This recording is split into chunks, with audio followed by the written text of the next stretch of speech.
अस्सलाम अलैकुम नाजरीन, उम्मीद है आप खैरियत से होंगे। आज आपको लाल मिर्च के बारे में आगाही दूंगी। लाल मिर्च के और भी ज़्यादा फ़ायदे हैं, लेकिन लाल मिर्च का पाउडर खालिस होना चाहिए। मिलावट वाले लाल मिर्च बहुत नुकसानदेह साबित हो सकता है। अगर आप घर में खुद लाल मिर्च का पाउडर बनाए तो ये सबसे बेहतर है।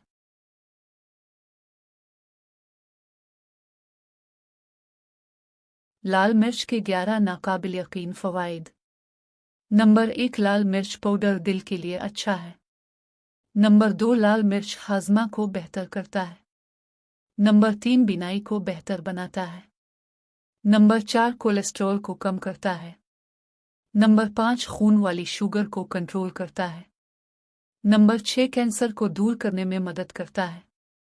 नंबर 7, सोजिश दूर करने की खुसूसियात रखता है। नंबर 8, वजन में कमी को फ़रोग देता है। नंबर 9, बालों और जल्द पर अच्छा असर डालता है। नंबर 10, इन्फेक्शन और फलों को दूर करने में मदद करता है। नंबर 11, जोड़ों के दर्द को दूर करने में मदद करता है।